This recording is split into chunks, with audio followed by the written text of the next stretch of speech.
Hello, I'm David Chaston with 90 at 9, brought to you by interest.co.nz. This week at everything you need to know in 90 seconds at 9 o'clock, with news bond investors are taking a huge hit. Wall Street is lower yet again, with the S&P 500 down 0.7% at one point earlier to open their week. This follows a 3.7% drop in Shanghai as markets return from holiday there. China's weekend reserve ratio cut, and it was a big one, just reinforced how worried Beijing policymakers are about the immediate prospects in the Chinese economy.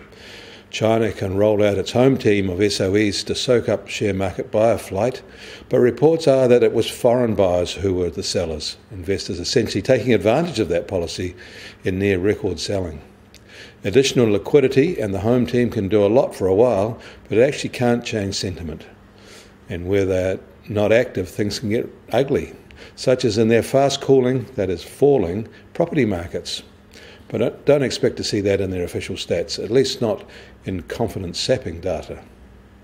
But away from finance and money issues, most of the Chinese middle class are feeling confident.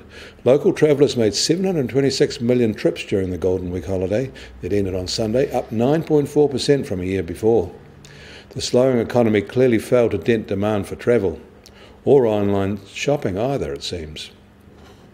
China may be being hit by the tariff war, but that impact is being felt elsewhere too. Other main markets also feel being hit by interest rate risk. Sharply higher benchmark rates are seeing corporate and especially sub-investment grade debt rising in yield even faster.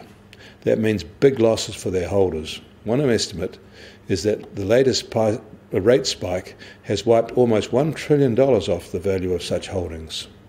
The bond market may be huge, but even a $1 trillion loss is being noticed by everyone.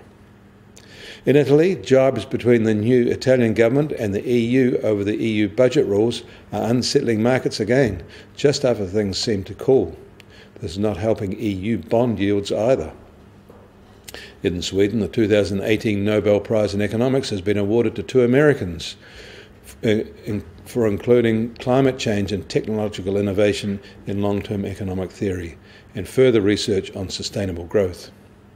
In Switzerland, the UN IPCC panel issued another shrill report on climate change, one that seems widely ignored again despite its warnings of impending disaster.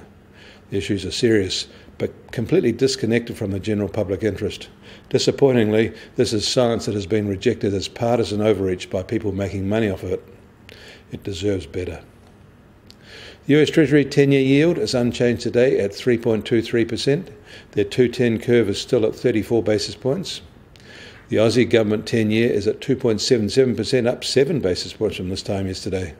The Chinese 10-year is at 3.63%, down 4 basis points, while the New Zealand government 10-year is at 2.67%, up 4 basis points.